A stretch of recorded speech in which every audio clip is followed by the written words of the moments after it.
Assalamualaikum warahmatullahi wabarakatuh. Perkenalkan, nama saya Bahtiar Effendi, dosen Politeknik Negeri Indramayu, jurusan Teknik Informatika pada program studi Diploma 3 Keperawatan.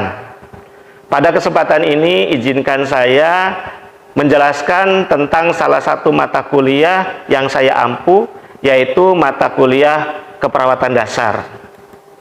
Mata kuliah Keperawatan Dasar, kode mata kuliahnya adalah KEP KL 1015 dengan beban kredit 5 SKS, terdiri atas 3 SKS teori dan 2 SKS praktikum.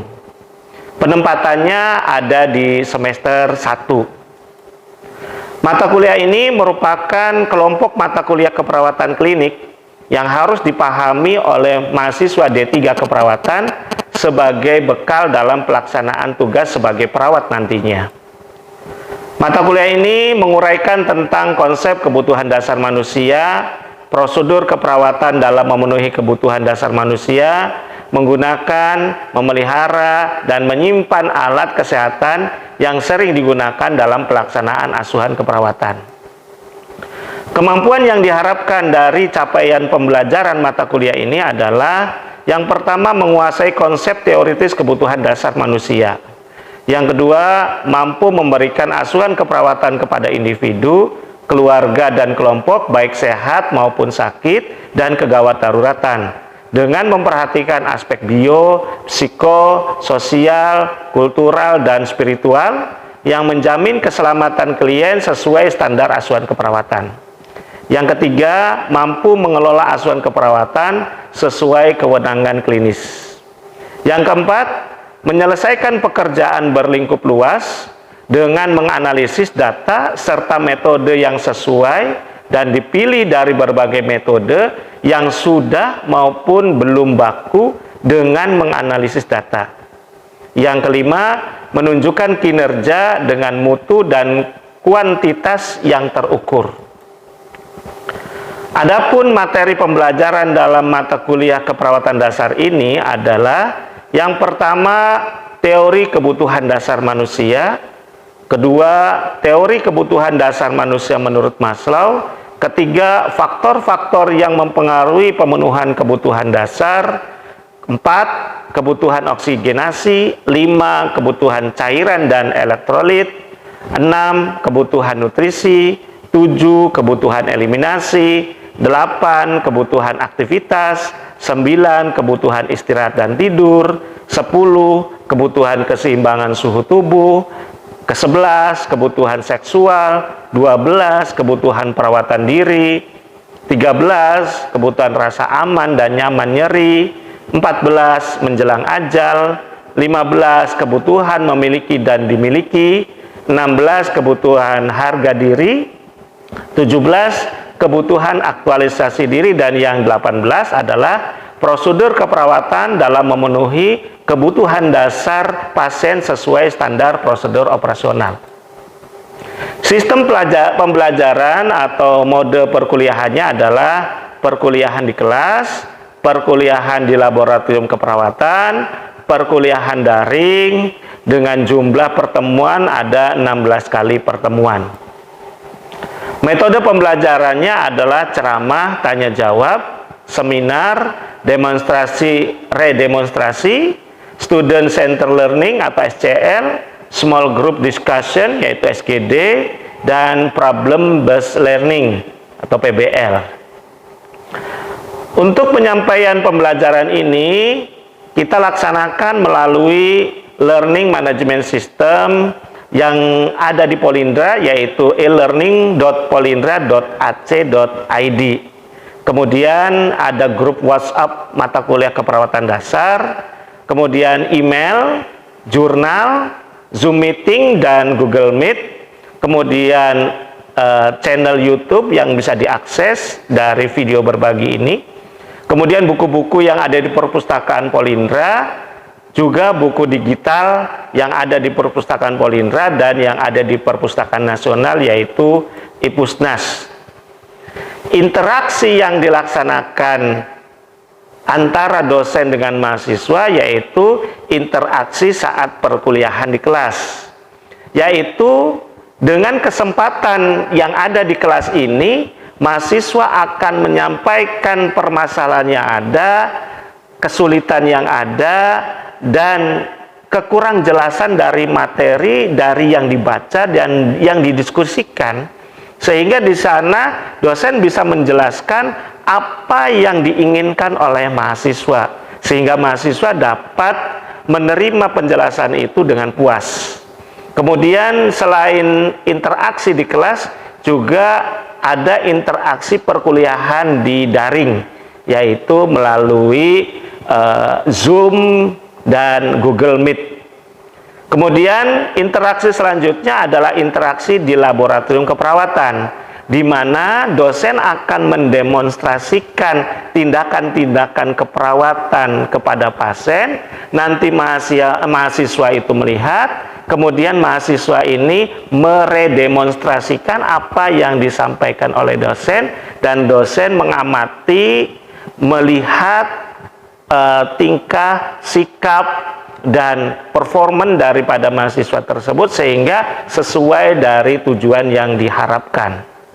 Kemudian selain itu juga interaksi yang dilakukan ada saat diskusi kelompok kecil yang diberikan permasalahannya ada, kasus yang akan dipecahkan oleh mahasiswa membuat pertanyaan yang sebanyak-banyaknya, kemudian mencari jawabannya melalui buku yang ada di perpustakaan ataupun buku digital yang ada di perpustakaan digital Polindra, dan juga yang ada di perpustakaan nasional yaitu Ipusnas.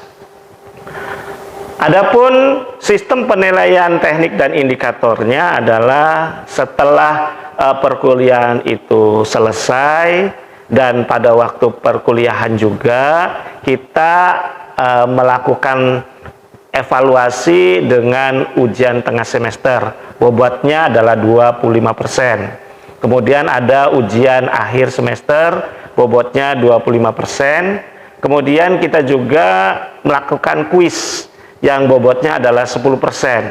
Selain itu juga dilakukan penilaian dengan penugasan, yaitu 10%. Kemudian ada penilaian 10% juga dari seminar, serta 20% dari ujian praktek.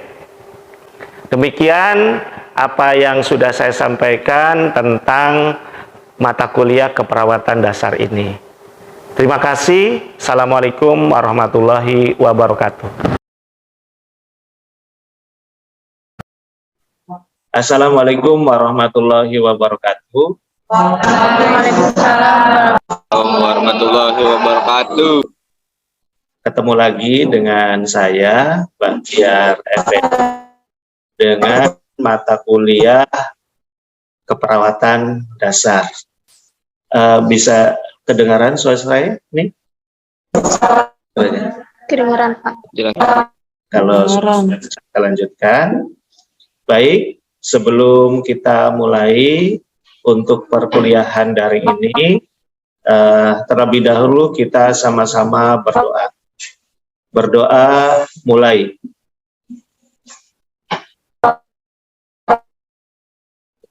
Berdoa selesai. Untuk mata kuliah ini, apakah sudah hadir semua? Sudah lengkap? Ya.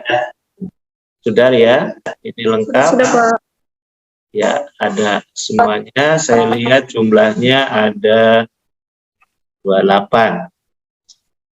Baik, hari ini saya akan menyampaikan tentang materi gambar apa ini?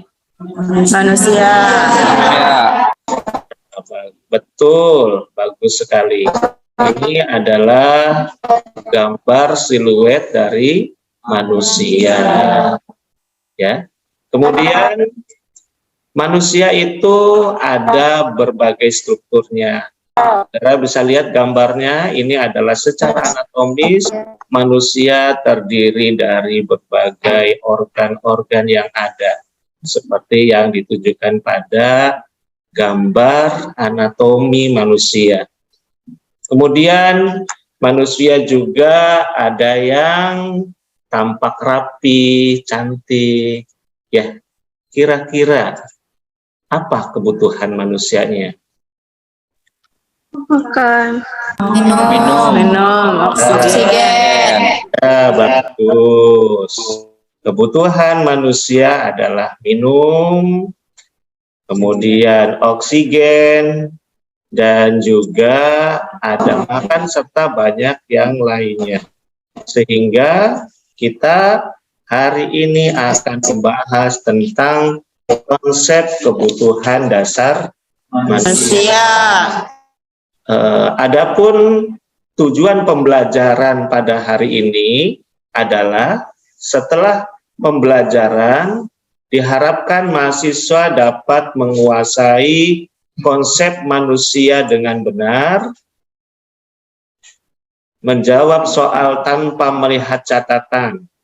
Kemudian mahasiswa dapat menguasai konsep kebutuhan dasar manusia KDM dengan benar, menjawab soal tanpa dibantu teman. Manusia dapat menguasai teori KDM menurut Maslow dengan tepat, menjawab soal tes tanpa melihat catatan. Kemudian mahasiswa dapat menguasai faktor-faktor yang mempengaruhi pemenuhan kebutuhan dasar manusia dengan benar, menjawab soal tanpa bantuan dosen. Kita akan ke arah konsep manusia itu sendiri. Bahwa manusia itu ditinjau dari dua sudut pandang, yaitu yang pertama manusia sebagai makhluk holistik, dan yang kedua adalah manusia sebagai sistem. Manusia sebagai makhluk holistik adalah merupakan makhluk yang utuh atau paduan dari berbagai unsur biologis, psikologis, sosial, dan spiritual. Sebagai makhluk biologis, ya, manusia itu tersusun dari organ-organ tubuh, ya. Manusia dapat mempertahankan hidupnya dari mulai lahir, tumbuh, berkembang hingga meninggal dunia. Kita lihat pada mata kuliah yang lain ada anatomi fisiologi bahwa manusia terdiri dari sistem-sistem yang ada di dalam tubuhnya. Pertama ada sistem sirkulasi. Sistem sirkulasi itu dimulai dari jantung, pembuluh darah yang mengalirkan darah ke seluruh tubuh. Kemudian ada sistem persarapan. Sistem persarapan ini ada organ otak dan berbagai saraf yang bisa mensarafinya. Kemudian sistem pernafasan atau respiratory, bahwa manusia itu mempunyai organ-organ hidung, kemudian faring, bronchus, sampai dengan paru-paru. Kemudian organ pencernaan, ya, ada dari mulut ke usofagus, ke lambung, sampai ke usus, ya. Kemudian makanan itu sampai dikeluarkan lagi, dari mulai masuk dikeluarkan lagi. Kemudian dari sistem muskuloskeletal, otot dan tulangnya, itu dari aspek manusia sebagai makhluk biologis. Manusia sebagai makhluk psikologis adalah mempunyai kepribadian, tingkah laku sebagai manifestasi dari kejiwaannya dan kemampuan untuk bertahan hidup, berpikir, serta kecerdasannya. Pada mata kuliah psikologis bahwa manusia secara struktur kepribadian memiliki ego dan superego. Manusia juga terdiri dari body image, kemudian peran, ya, harga diri, yang kesemuanya adalah membentuk manusia secara psikologis. Ketika manusia ini mengalami suatu permasalahan, maka manusia itu akan merasakan ke organ-organ tubuhnya yang lain.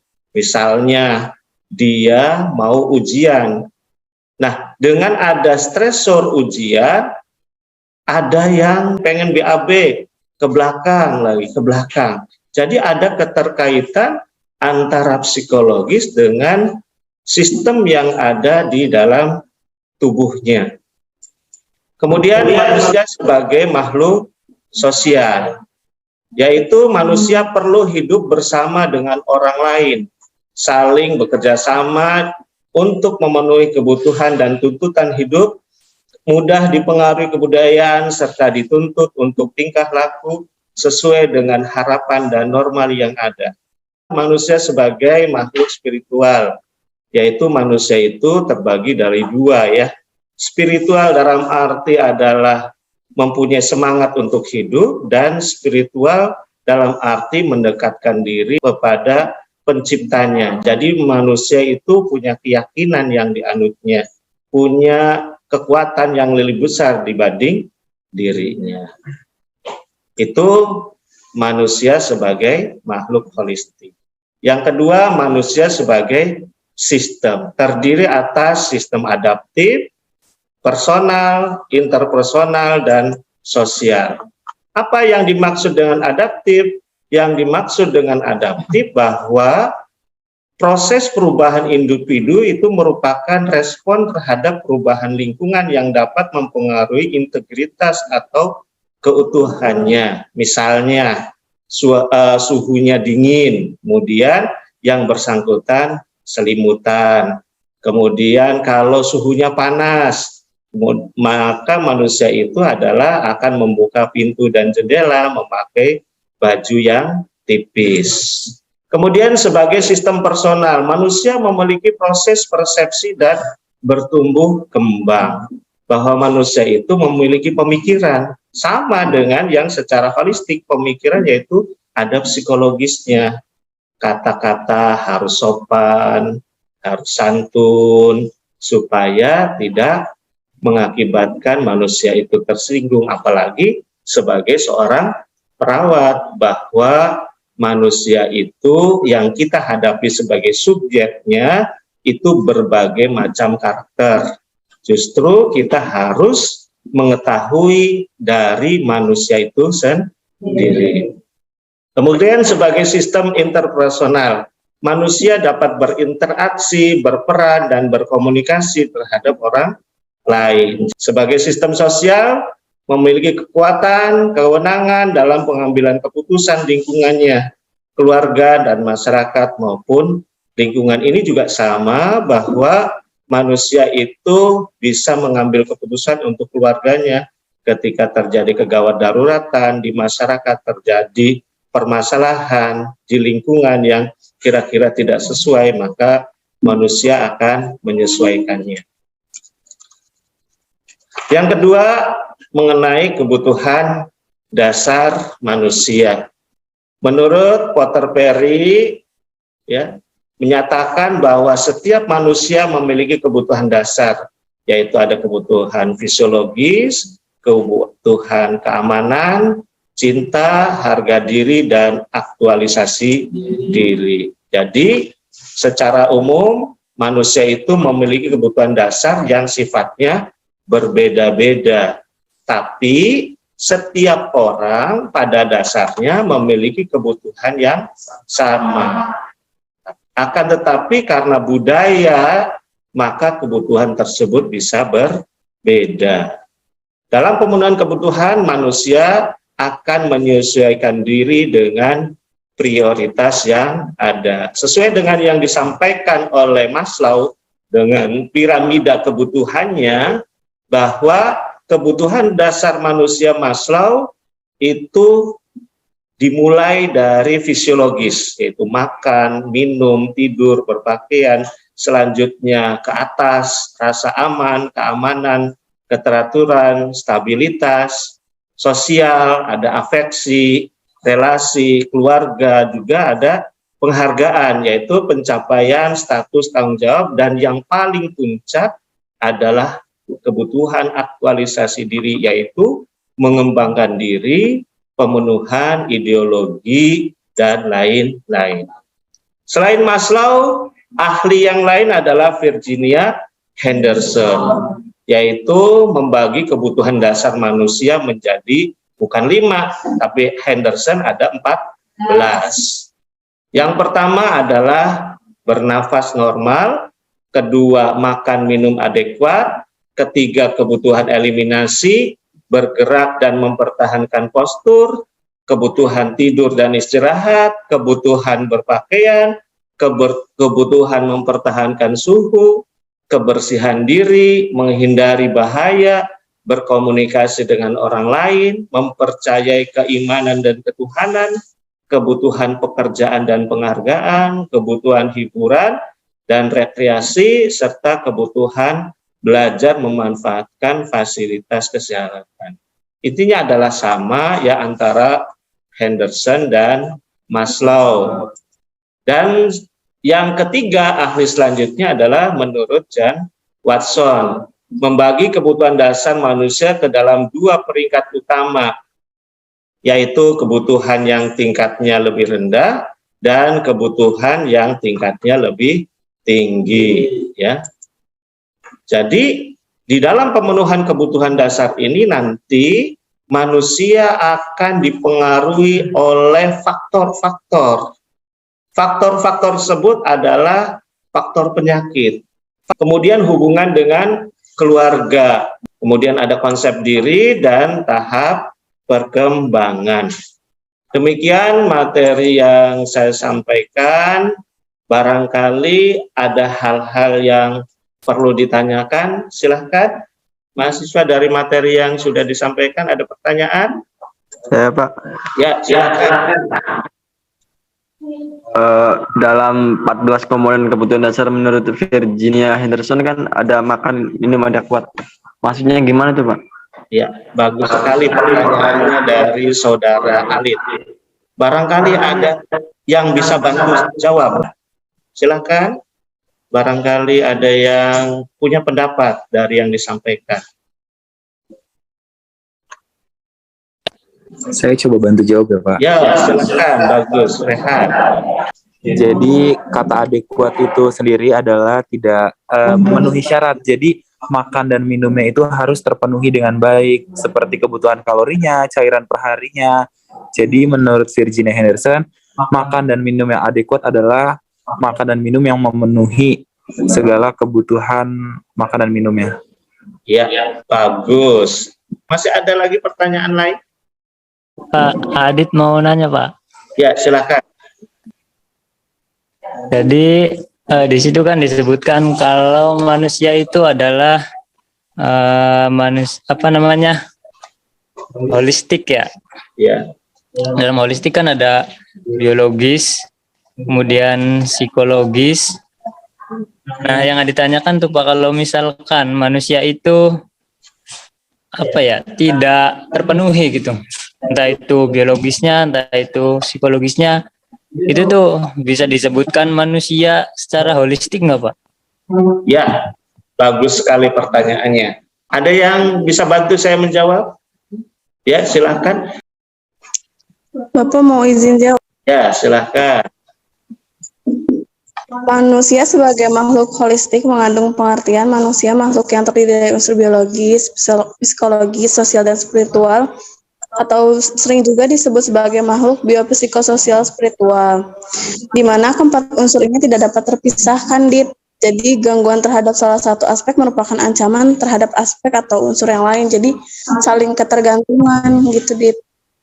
Iya, bagus sekali. Ya, begitu ya. Bahwa manusia itu saling ketergantungan dan utuh. Semuanya saling keterkaitan.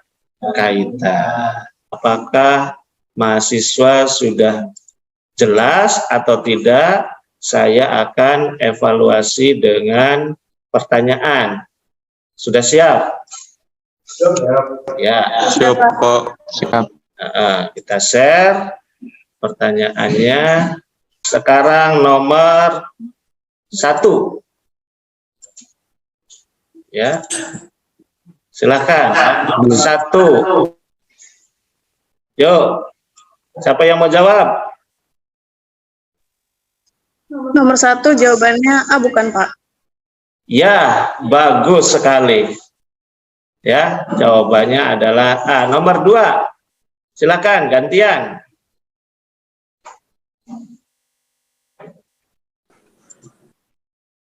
Ya. Nomor 2 jawabannya C ya Pak. Iya, bagus sekali. Nomor 3.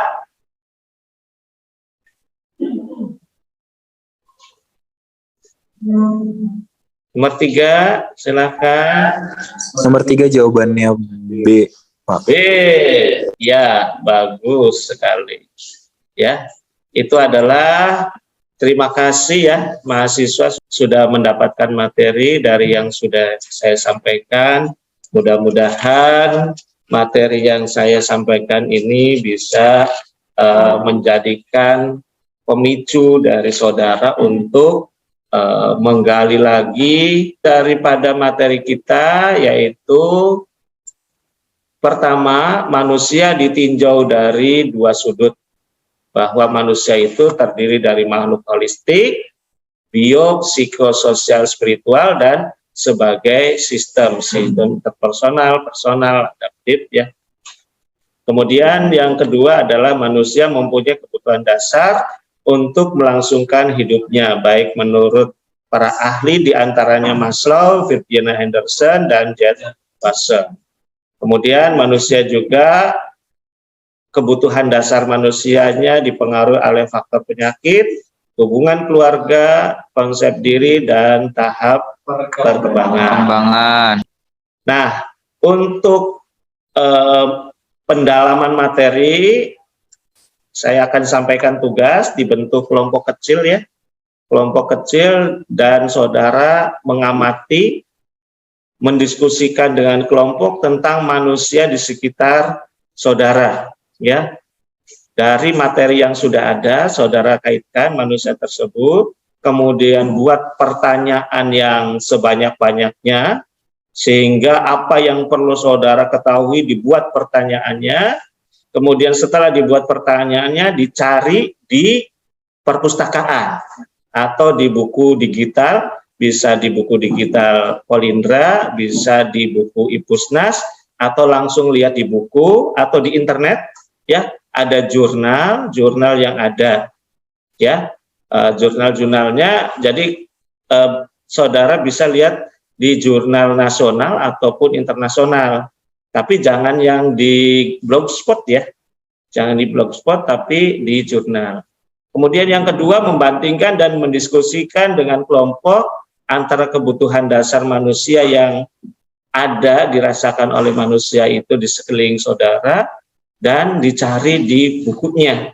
Nah, saudara juga membuat pertanyaan yang sebanyak-banyaknya. Langkah-langkahnya itu membuat pertanyaan sebanyak-banyaknya. Setelah pertanyaan itu di cover banyak, kemudian saudara mencari di buku-bukunya. Setelah selesai, materinya dibuat makalah, ya, kemudian dikirimkan ke email saya, ya, baik itu berbentuk Word atau berbentuk PowerPoint, nanti akan disajikan. Ya, kita akan ketemu lagi di minggu depan untuk menyajikan hasil yang saudara diskusikan. Ya. Baik, untuk pertemuan hari ini kita cukupkan sekian. Kita sama-sama membaca hamdalah. Alhamdulillah. Assalamualaikum warahmatullahi wabarakatuh. Waalaikumsalam warahmatullahi wabarakatuh. Saya izin Terima kasih, dulu ya. Pak. Terima kasih, Pak. Terima kasih, Pak.